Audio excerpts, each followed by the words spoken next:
안녕하세요. 20대 후반의 여자입니다.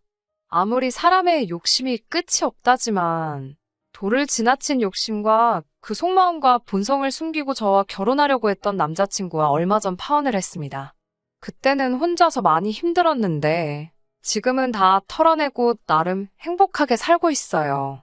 어릴 적에 온 가족이 이민 생활을 하다가 20대 초반에 한국을 돌아오게 되면서 친구도 많이 없어 어디 털어놓을 사람도 없었는데 우연찮게 자기의 사연을 공유하는 이곳을 알게 되면서 이렇게 저의 이야기도 한번 보내봅니다. 앞서 말씀드렸다시피 저희 가족들은 제가 어린 시절에 미국으로 이민을 떠났습니다. 가정 형편이 좋아서 떠난 이민이 아니에요. IMF 이후 아버지가 실직을 해서 힘들어진 상황에 더 이상 한국 땅에 발붙여 살 만한 곳이 없어서 도망치듯 떠난 이민입니다. 자랑스러운 일은 아니네요. 가족 중에 그 누구보다 고생한 건 저희 어머니셨어요. 그나마 요리를 잘 하시는 편이라서 말도 안 통하는 타국 땅에서 그래도 장사를 크게 하고 있는 한식당에 취직을 하셔서 저희 가족들을 먹여 살렸습니다. 다행히 저희 고모께서 미국에 이미 오래전에 먼저 넘어가셔서 자리를 잡고 계셨는데 당시 혼자 지내시던 고모가 집에 빈 방을 내어주시면서 미국에 정착하는데 그렇게 많은 돈이 필요하지 않았습니다. 하지만 평생을 회사원으로 살아오신 아버지가 미국에서 할 만한 일이 많지 않았어요. 아버지께서 영어를 할 줄 아시는 것도 아니고 그렇다고 특별한 기술을 가지고 계시지 않았기 때문에 아버지는 근처 교민들의 가게에서 일당 받으면서 일을 하셨습니다. 한국에서 다니시던 회사가 망하기 전까지는 그래도 회사에서 나름 부장님 소리 들으며 일을 하셨기 때문에 자꾸 그 시절 생각을 하면서 몸쓰는 일을 하는 걸 굉장히 싫어하셨어요. 자격지심도 생겼는지 말도 안 통하는 곳에서 일자리를 주신 고마우신 분들과 자주 다퉈서 일을 그만두는 건 부지기수였고 나중 가서는 일도 안 나가시고 집에서 매일 술만 드시는 게 일이었습니다. 그나마 제가 나이가 워낙 어릴 때라서 제가 학교 끝나는 시간부터는 보호자가 필요했기 때문에 아버지가 그 역할을 자처하시고 대신에 어머니가 매일같이 일하러 나가셔서 고생을 많이 하셨습니다. 아버지의 술주정 정도는 참을 수 있었는데 뭐가 그렇게 힘드셨는지 어머니가 벌어온 돈을 가지고 아버지는 몰래 도박에 빠져들기 시작했고 나중 가서는 우리 가족의 정착 자금과 제 대학 공부를 위해 어머니께서 따로 모아놓은 돈에까지 손을 대시면서 10년 가까이 아끼고 모아온 소중한 돈을 하루아침에 탕진해버리셨어요. 그 어떤 힘든 일이던 간에 꿋꿋이 참아오신 강인하신 어머니도 그 상황만큼은 견뎌내실 수 없으셨나 봅니다. 어머니가 그렇게 격한 감정을 표현하신 건 처음 봤어요. 어떻게든 저 하나만큼은 고생시키지 않고 모자람 없이 키우고 싶으시다던 어머니는 그날 모든 걸 포기하셨어요.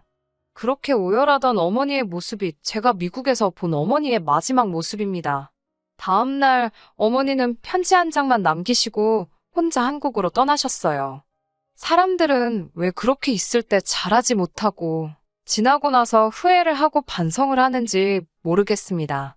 얼마 전 파혼한 제 남자친구도 그렇고 저희 아버지 또한 그랬어요. 어머니가 혼자 야반도주를 하시고 나서야 아버지는 정신을 차리고 이 일, 저 일 가리지 않고 손에 닿는 대로 다 하셨어요. 아버지가 하실 수 있는 일이 많지는 않으니 벌이가 좋지는 않았습니다. 엎친 데 덮친 격으로 고모까지 미국 사람과 재혼을 하게 되시면서 저희는 고모 집에서도 나갈 수밖에 없는 상황이 되었습니다. 저도 나름 목표하던 대학이 있었지만 아무리 장학금을 받아도 생활비까지는 제가 충당할 엄두가 나질 않더라고요. 그래서 저도 고등학교를 졸업하고부터는 일을 시작하게 되었습니다. 그래도 어머니한테 물려받은 재주가 있는지 제가 요리를 곧 잘하는 편이라서 도심지에 있는 나름 유명한 레스토랑에서 일을 시작할 수 있었습니다. 기약이 없는 이민 생활이었지만 그래도 아버지와 제가 둘이서 돈을 모으기 시작하면 10년 정도만 모으면 아버지와 제가 둘이 살 만한 작은 집 정도는 하나 살 수 있겠다는 계산이 서더라고요. 원래는 어머니가 모았던 돈이 있었다면 진작에 샀을 집이었지만 아버지가 그 돈을 다 날려먹었으니 고모 집에서 나온 이후로는 한 달에 100만 원이 가까운 돈을 내면서 월세살이를 하고 있었거든요.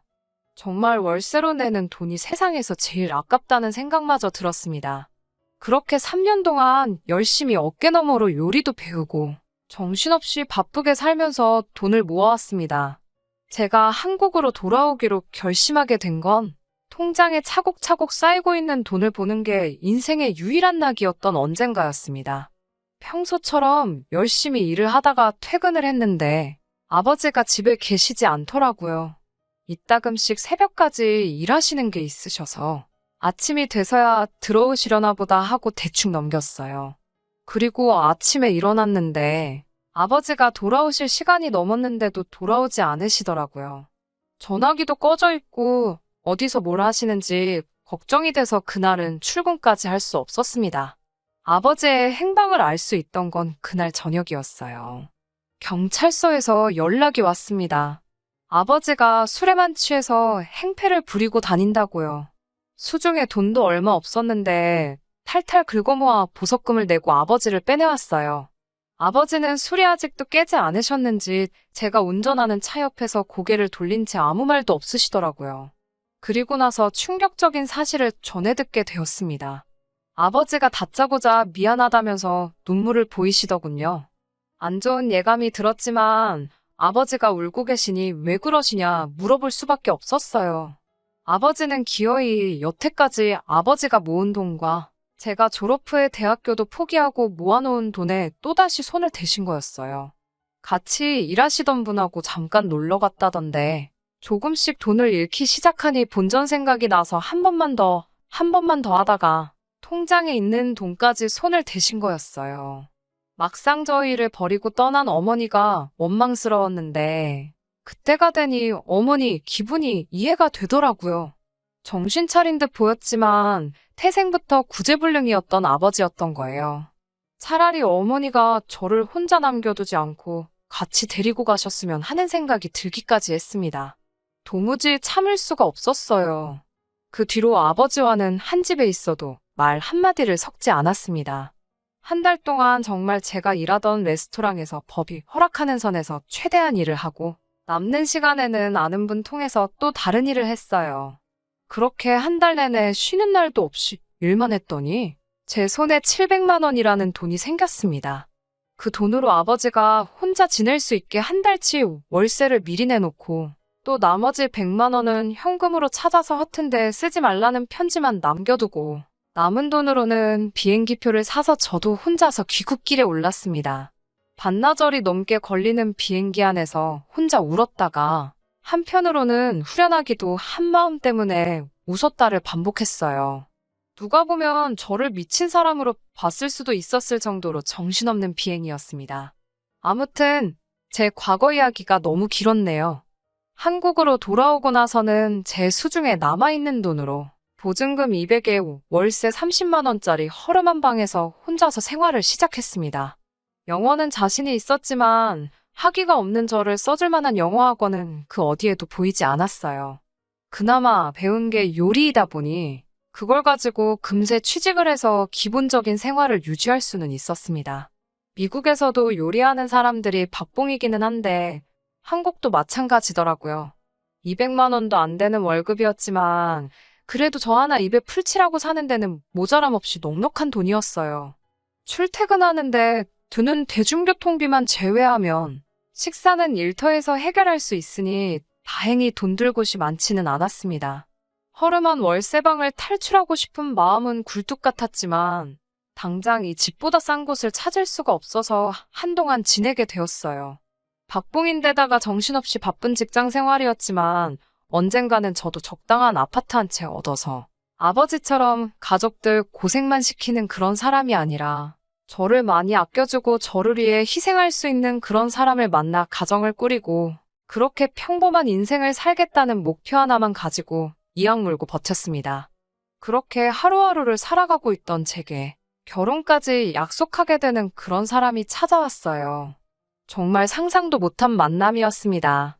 하루는 제 핸드폰으로 모르는 번호로 전화가 왔어요. 보통 모르는 번호로 전화가 오면 받지를 않는데 같은 번호로 수도 없이 전화가 걸려왔습니다.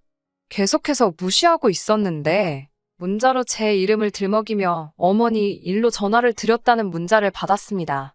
어머니와는 이미 10년 가까이 연락 한 통 없이 지냈는데 어떻게 제 정보를 알아내서 사기를 치려는 건가 하는 의심이 들었지만 또 어머니라는 단어를 보니 그 문자를 모르는 척 할 수가 없겠더라고요. 그 문자를 받고 나서 몇 시간 정도 혼자 고민하다가 무슨 이야기인지 드러나 보자는 심정으로 전화를 걸었습니다. 전화기 너머로 제 또래 정도로 생각되는 남자의 목소리가 들려왔어요. 남자는 자기를 어머니와 꽤 오래 같은 식당 홀에서 서빙 일을 하는 사람이라고 소개했습니다. 저희 어머니는 주방에서 일을 하셨는데 일터에서 만난 두 사람이지만 어머니께서 제 또래인 그를 보고 제 생각이 많이 나서 여러모로 신경을 많이 써줬다고 하네요. 그렇게 저를 안심시키고 나서 곧바로 금전을 요구할까 싶어 많이 걱정했는데 그는 곧바로 어머니에 대한 소식을 전해줬어요. 어머니가 많이 아프시다고요. 어머니가 입원해 계신다는 병원 주소를 받아 그 병원으로 향하는 택시 안에서 참 여러 가지 생각이 오고 갔어요. 어머니가 아프다는 말에 걱정이 되면서도 어머니가 어떻게 제가 한국으로 돌아온 사실을 알고 계셨던 걸까? 아니면 정말 금품을 노린 신종 사기 수법인가 하는 등등 어머니를 다시 만날 수도 있다는 기쁨과 많이 아프시다는 말에 기대 반 걱정 반으로 병원으로 향했습니다. 병원 대합실에서 저를 기다리던 그와 만났어요. 평범하고 무난한 인상이라 그런지 이 사람이 저에게 사기를 칠 것 같다는 생각이 들지 않았습니다. 어머니가 계신다는 병실에 어머니가 안 계시다면 그냥 그 길로 저는 돌아가 버리면 되는 상황이고 병원 안에도 사람이 많았기 때문에 저한테 해코지를 하거나 위험한 일들이 생기지 않겠다는 확신이 들어서 그를 따라갔어요. 어머니가 입원해 계신다는 병실로 향하는 동안 그는 주절주절 여러 이야기를 해줬습니다. 저를 찾는데 정말 너무너무 힘들었다. 겨우 찾았다고 생각했는데 전화를 안 받아서 집 주소까지 알아내서 찾아가 볼까도 고민 많이 했었다 하면서요. 금세 어머니가 입원해 계시는 병실에 도착했고 저는 그날 어머니와 10년 만에 재회를 하게 되었습니다. 하지만 재회의 기쁨도 잠시 어머니는 정말 몸이 많이 안 좋아 보이셨어요. 암이 이미 전신으로 퍼져서 손쓸 방도가 없다는 충격적인 소식을 전해주셨습니다. 매일같이 저를 두고 온 마음의 잠도 제대로 못 이루고 계셨다고 해요. 돈을 어느 정도 모아 안정이 되고 나면 그때가 돼서야 저를 부르려고 했는데 안정이 되기도 전에 몸이 이 모양 이 꼴이 되었다고 슬퍼하셨습니다. 암이 발견되고 나서 어머니에게 주어진 시간이 얼마 남지 않았다는 걸 알게 되셨고 그때가 돼서 가기 전에 제 얼굴이라도 한번 보고 싶어서 미국에 있는 아버지에게 연락해서 제 이야기를 물어봤다고 하네요. 아버지가 잘 계시는지 따위는 묻고 싶지도 않았습니다. 그래도 순순히 제가 한국으로 돌아갔다는 이야기를 어머니께 해주신 것 같아요. 같이 일을 하는 이 청년에게 부탁해서 저의 행방을 찾아달라고 부탁을 하셨다는 거예요. 그는 어머니의 부탁을 멋지게 수행해낸 거고요. 어머니는 이제 제 얼굴 한 번 보고 그렇게 떠난 걸 제게 사과도 하셨으니 이제 더 이상 여한이 없다고 편하게 갈 수 있겠다고 웃으셨어요. 어머니께 이제 다시 만났는데 벌써 가실 생각만 하시냐고 제가 일을 관둬서라도 어머니 곁에 있어 드릴 테니 포기 말고 치료를 받자고 했습니다. 말한 대로 저는 바로 직장을 그만두고 매일같이 병원에서 어머니와 시간을 보냈습니다. 제가 있다고 해서 이미 암세포가 온몸에 퍼져버린 상황인데 당연히 더 나아질 일은 아니었어요. 어머니도 치료를 워낙에 힘들어하셨습니다. 그때 저를 찾아온 게 저를 찾아준 거였습니다. 그는 저에게 솔직한 자기의 생각을 말해줬어요. 옆에서 이렇게 간호해준다고 해서 나아질 상황이 아니다. 힘든 건 알지만 이렇게 어머니가 병원에서 생을 마감하시게 하는 것보다 차라리 치료를 포기하더라도 얼마 남지 않은 기간이겠지만 좋은 곳도 다니고 맛있는 것도 먹으러 다니고 그동안 못 해드렸던 일을 해주는 게 더 낫지 않겠느냐 하고 단도직입적으로 묻더라고요. 어머니도 옆에서 듣고 있다가 치료가 워낙에 고통스럽기도 하고 저를 10년 만에 다시 만났는데 병원에서만 지내고 싶지도 않으시다고 병원비며 약값이며 치료비도 너무 부담이 되고 말한 대로 남은 시간을 우리끼리 행복하게 보내는 게 낫지 않겠느냐며 저를 설득하셨어요. 결정을 내리는 게 쉽지는 않았습니다. 그래도 어머니께서도 강하게 원하시는 바이기도 했고, 저도 언제까지 일을 쉬면서 어머니 간호를 하기에 제가 가진 게 너무 없다는 사실도 알고 있었기 때문에 그렇게 어머니와 퇴원수속을 밟게 되었습니다. 어머니는 제가 사는 곳에서도 차로 불과 30분밖에 떨어지지 않은 가까운 곳에 살고 계셨어요. 한국에 있는 동안 이렇게 가까이 살고 있었는데도 몰랐다는 생각에 저도 제가 왜 돌아오자마자 어머니를 찾지 않았던 것인가 하는 후회가 컸습니다. 빌라 2층에 거주하셨는데 2층으로 올라가는 계단마저도 힘에 부처 하시더라고요. 그걸 보는 제 마음이 편치 않았습니다. 저를 찾아준 그는 기꺼이 같이 일을 나가지 않으면서도 운전기사 노릇을 자처하면서 저랑 어머니가 여기저기 같이 놀러 다니고 어머니와 같이 시간을 보낼 수 있게 도와줬어요. 아무리 같이 일하면서 친분이 있었다고 해도 가족도 아닌데 이렇게까지 해주는 사람이 세상에 어디 있는가 하는 생각까지 들었습니다.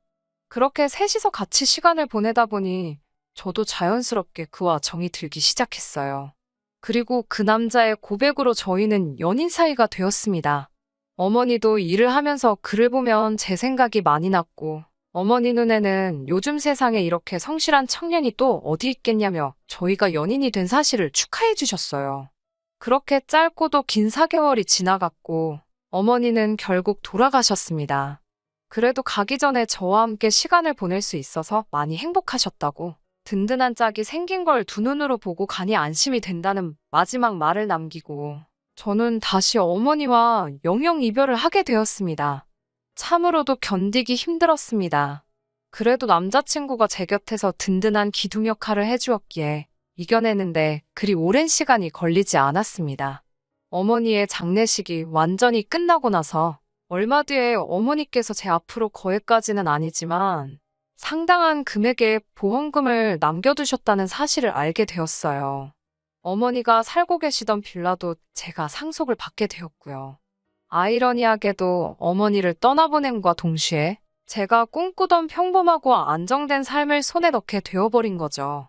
그리고 나서 생각지도 못한 사람이 미국에서 저를 찾아왔습니다. 다른 사람도 아닌 제 아버지였어요. 어머니가 돌아가신 슬픔을 같이 나눠줄 줄 알았던 아버지는 대뜸 저를 보자마자 어머니가 남겨놓은 보험금이 있지 않겠냐며 다 알고 왔다고 저에게 돈을 요구하시더군요. 반평생을 부부로 살아왔기 때문에 그 돈을 가질 자격이 된다고 하시면서요. 그때 제 곁을 지켜준 게 남자친구입니다. 아무리 미워도 아무리 가족들 고생시킨 사람이라도 가족이었기 때문에 저는 아버지를 내칠 수 없었는데 남자친구는 단호하게 아버지에게 돈 한 푼도 주면 안 된다고 저에게 단단히 말을 해왔습니다. 어머니가 저의 행복을 위해서 남겨준 것이지 또다시 아버지에게 빼앗기라고 준 돈이 아니라면서 말이죠. 그렇게 지독하게도 오래되었던 아버지와의 악연을 끊어낼 수 있게 도와준 게 남자친구였습니다. 저는 그날 이후로 남자친구를 세상 그 누구보다 신뢰하게 되었어요. 그리고 정말 얼마 지나지 않아서 결혼 이야기까지 오고 가게 되었습니다. 그때까지도 저는 정말 제가 어머니를 조금이라도 일찍 찾았더라면 어머니가 제가 결혼하는 모습도 볼 수 있지 않았을까 하는 생각이 들었어요. 같이 있을 때는 너무나도 든든한 남자친구였지만 요 몇 달간 제가 어머니와 시간을 보내는 걸 도와준다고 그나마 다니고 있던 식당에서 해고까지 당하는 바람에 마땅한 직장도 없는 사람이었으니 당장 아무런 벌이가 없는 상황이었어요. 신랑감으로 적합한 상황이 아니라는 건 알고 있었습니다. 그래도 상관없었습니다. 어머니가 남겨주신 집도 있으니 신혼집 걱정할 것도 없고 저는 그래도 경력이 있기 때문에 당장 직장을 구하는데 별 문제가 없었습니다. 그러는 와중에 남자친구가 어머니의 보험금을 가지고 체인점 형식의 식당을 하나 오픈하면 어떻겠냐고 제안을 해왔어요. 어쨌든 접객을 해본 경험도 있고 저도 요리가 본업이다 보니 괜찮은 제안이라 생각했습니다. 당장은 제가 출근을 하기로 하고 그동안 남자친구는 가게 자리와 어떤 체인점을 오픈할지 알아보기로 했고 그렇게 저희는 서로의 미래를 약속하고 결혼 준비를 하기 시작했습니다. 하지만 결혼 약속을 하고 나서 이 남자의 시커먼 속내를 알아버리게 되었습니다. 일을 마치고 나서 저녁 늦게 집에 들어왔는데 현관문 너머로 집안의 인기척이 느껴지더라고요. 남자친구가 와 있나 하고 문을 열고 들어갔는데 남자친구 혼자만 있는 게 아니었습니다. 남자친구의 어머니가 같이 계시더군요. 결혼을 약속하긴 했지만 아직 정식으로 인사를 드린 적도 없는데 저희 집까지 어머니를 데리고 들어온 이유가 뭔지 참 궁금했어요. 어머님에게 인사를 시키기엔 장소가 제가 사는 집이라는 것이 이해할 수가 없었습니다. 그런데 어머님께서 꺼내시는 말을 듣고 그 속셈이 무엇인지 단번에 알아차리게 되었어요. 어머님은 저를 보자마자 이 집이 아무리 방이 2개라지만 3사람이 살기에는 너무 좁은 것 같지 않냐고 하셨어요. 제 이름이 뭔지, 제가 당신 아들과 결혼할 여자라는 사실도 묻기 전에 다짜고자 말이죠. 그러고선 돌아가신 어머니가 남겨준 보험금이 있다고 들었는데 이 집을 팔고 그 돈을 합쳐가지고 30평대 방 3개짜리 아파트를 하나 구하는 게 어떻겠냐고 말을 하시더라고요. 남자친구가 그 돈은 결혼 후에 저희가 사업을 시작할 때 쓰려고 해서 못 쓴다고 어머님에게 한마디 하더라고요. 어머님 의견에 반대를 해준 건 다행이지만 여전히 어머님이 왜 우리 집까지 와서 저러고 있는지는 설명이 되지 않았습니다. 그리고 무엇보다도 3사람이 산다는 게 무슨 뜻으로 한 말인지 그 의도가 너무 뻔히 보여서 제가 아무 말도 하지 않을 수가 없었어요.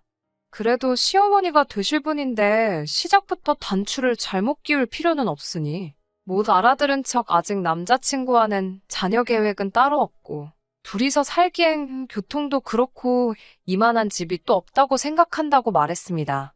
하지만 어머님도 여간 내기가 아니셨어요. 자기가 한 말 뜻을 정확히 알아들었으면서 모르는 척하는 것 좀 보라며 제 머리 꼭대기 위에 서 계시더라고요. 어머님과 저 사이에 묘한 기류가 흐르기 시작하니 남자친구가 그걸 눈치채고는 둘 사이에 끼어들어서 분위기를 전환하려고 하더라고요. 좋은 소식을 전해주러 온 자리인데 2사람 다 서로 날쌔울 필요 없다고 하고는 좋은 소식이라고 전해주는 말이 다른 게 아니고 가게 자리도 수배가 끝났고 요즘 유행하는 치킨집을 하기로 결정했다는 거예요. 평소였으면 잘 되었다고 축하할 일이었겠지만 그렇게 썩 기쁜 소식이 아니었어요. 왜냐하면 남자친구가 저와 어머님을 뜯어말리면서 덧붙인 말 때문입니다. 남자친구는 이제 한 가족이 될 사이인데 사이좋게 지냈으면 좋겠다고 말을 하더라고요. 남자친구를 방으로 끌고 들어가 말했어요. 사이좋게 지내고 말고를 떠나서 셋이 산다고 하시는 저 말씀이 대체 무슨 뜻이냐고 곧바로 따져 물었어요. 그러자 한다는 말이 너무나도 당당하게 무슨 말인지 모르겠냐고 말하며 우리가 결혼하게 되면 자기 어머니도 같이 함께 산다는 말이지 않겠느냐고 하는 겁니다. 그런 말은 전에도 한 적 없지 않냐 했더니 그래서 지금 말하는 거 아니겠냐는 뻔뻔한 대답을 하네요. 어떻게 그걸 나랑 상의도 없이 정할 수 있느냐 했더니 어차피 이제 어머니도 안 계시는데 자기 엄마를 어머니라 생각하고 모시고 살면 되지 않겠느냐는 알 수 없는 소리를 했어요. 그러면서 저를 위한 배려랍시고 한다는 말이 어차피 치킨집은 닭만 튀기면 되는 거니 제가 딱히 주방에 들어갈 필요까지는 없다고 하는 겁니다. 튀기는 거야 아무나 해도 되는 거고 저보고는 앞으로 일할 필요 없이 집에 있으면 된다고 하는 씨알도 먹히지 않는 소리를 꺼내는 겁니다. 요즘 같은 세상에 와이프 일 안 시키고 집에만 있으라고 하는 남자 흔치 않다며 저보고 복받은 거나 마찬가지라고 하더라고요. 마침 어머니도 혼자 집에서 외로우실 테고 여태껏 어렵게 살아오느라 외식도 제대로 못 해보셨는데 제가 요리를 할 줄 아니 집에서 이것저것 못 드셔본 음식들을 어머님께 요리해주면 딱 되겠다며 싱글벙글 저를 자기 어머니 수발들게 만들려는 식모계획을 천연덕스럽게 말하더라고요. 너무 어이가 없었어요. 나를 지켜주러 결혼하려던 거 아니었느냐 따졌더니 이게 지켜주는 게 아니고 뭐냐고 오히려 저에게 따져묻더군요. 돌아가신 어머니 돈 고스란히 물려받게 지켜준 게 누구냐면서요. 자기가 저와 결혼하려고 마음먹은 건 저를 지켜주고 싶어서가 아니고 제가 좋은 며느리감이 될 거라 생각했기 때문이랍니다. 정말 충격적이었어요. 남자친구가 말하는 그 좋은 며느리라는 조건이 말입니다. 아버지와는 절연했고 어머니는 돌아가신 외톨이이자 시어머니가 먹고 싶은 거 있을 때 제깍제깍 만들어다 바칠 수 있는 요리사. 어머니가 물려주신 좁아터진 빌라 하나와 얼마의 보험금이지만 갑자기 목돈이 생긴 벼락부자의 자기 없이는 혼자서 멘탈 관리조차 힘든 심약한 인간. 그게 남자친구가 말하는 좋은 며느리감의 조건이라는 거나 마찬가지잖아요. 그동안 남자친구에게 신세를 많이 지기는 했지만 이렇게 아무런 상의도 없이 일을 결정하고 어머님까지 집에 모시고 온 걸 보니 이미 두 사람은 이야기가 끝난 상태라는 건 물어보지 않아도 뻔한 이야기였어요. 저는 남자친구에게 당신 덕분에 어머니와 재회도 하고 좋은 추억을 쌓은 건 평생에 걸쳐 감사할 일이지만 결혼은 다시 생각해보는 게 좋겠다고 말했습니다. 이런 식으로 저에게 한마디 없이 결정되는 일이 이게 마지막은 아닐 것 같다고. 그리고 우리 어머니 돌아가신 목숨값으로 가게 열어서 평생 당신 어머니 수발 들며 살고 싶은 생각은 없다고 말했습니다. 밖에서 이야기를 몰래 듣고 계시던 어머님이 저에게 말하는 꼬라지 좀 보라고. 천혜고아를 며느리로 받아주는데 고마워는 못할 망정 은혜를 이딴 식으로 갚냐고 호통을 치시더군요. 파혼 이야기와 어머님이 저를 두 번 다시 안 볼 것 같이 하는 말에 남자친구 얼굴만 벌개져서 안절부절 못하고 있더라고요. 아무리 남자친구가 저에게 못할 짓을 했어도 적어도 이 상황에서 어머님과 함께 사는 건 다시 생각해보자고만 했다면 저는 끝까지 파혼을 밀고 나갈 생각은 없었습니다. 그래도 남자친구 덕분에 엄마도 다시 만나고 행복한 시간을 보내도록 도와준 건 사실이니까요. 그런데 남자친구가 고작 생각해서 한다는 말이 그렇다면 어머니를 다시 만나게 도와줬으니 자기가 모자란 건 대출을 받아서라도 가게를 열 수 있게 보험금의 반을 내놓으라는 겁니다. 자기 아니었으면 제 수중에 있지도 않을 돈이었으니 자기한테도 어느 정도 공이 있고 소유권을 주장할 수가 있다고요. 여태까지 함께했던 시간들이 무색하게 내가 믿고 있던 그 사람인가 하는 생각이 들었습니다. 저도 호락호락 넘어갈 수는 없었어요. 자꾸 이런 식으로 나오면 경찰을 부르겠다고 내 집에서 꺼지라고 소리를 지르며 두 사람을 내쫓았습니다. 그리고 며칠이 지난 후에 그제서야 남자친구가 직장도 없이 어머니랑 사는 건 답이 안 나온다는 걸 깨달았는지 자기만 살겠다고 어머니와 합가 이야기는 없는 일로 할 테니 다시 시작해보자며 울며불며 들러붙더라고요. 당연히 저희 대답은 싫다였습니다. 이미 그동안 쌓인 신뢰와 믿음을 일순간에 산산조각 내버린 당신 책임이라고. 내가 사람을 잘못 본 만큼 당신도 사람 잘못 봤다고. 나는 절대 좋은 며느리감이 아니니 조건에 맞는 사람 찾아보라고 하고 두 번 다시 연락하지 말라고 말했습니다. 정말 시시하게도 그렇게 이별을 통보하니 남자친구도 답이 안 나온다는 판단을 했는지 더 이상 제게 연락을 하지 않았어요. 앞으로 행복할 일만 있겠다는 생각을 했는데 시작도 하기 전에 저는 다시 외톨이가 되었습니다. 그래도 후회는 하지 않습니다. 신세졌다는 이유 하나만으로 남자친구의 어머니를 마치 내 어머니처럼 모시고 살 생각은 없으니까요. 아버지가 어머니의 보험금을 뺏어가지 못하게 막아준 것도 남자친구지만 한편으로는 제가 그 돈을 들였다면 자기 몫이 사라진다고 생각했기 때문에 그렇게 하지 못하게 한 건가 싶은 생각도 드네요. 비약이 너무 심할 수도 있겠지만 어머니 치료를 포기하라고 제안한 것도 혹시 병원비로 나갈 돈 때문에 보험금이 줄어들지는 않을까 걱정했던 게 아닌가 싶은 생각도 들어요. 그런 뼛속까지 구제불능인 사람이었다면 이렇게 헤어진 게 저에게는 오히려 더 잘된 일이 아닐까 하는 생각을 해봅니다. 그래도 덕분에 어머니와의 좋은 마지막 추억을 만들 수 있었으니 당분간은 그 추억을 발판 삼아 그 어떤 힘든 상황도 행복했던 그때를 회상하며 이겨내려고 해요. 부디 저한테 제가 찾은 행복한 미래가 찾아올 수 있게 여러분들도 저를 응원해주시면 참 감사하겠습니다. 끝까지 들어주셔서 감사합니다. 오늘의 사연은 여기까지입니다. 구독과 좋아요, 알람 설정 부탁드리고 더 좋은 사연으로 다시 찾아뵙겠습니다. 감사합니다.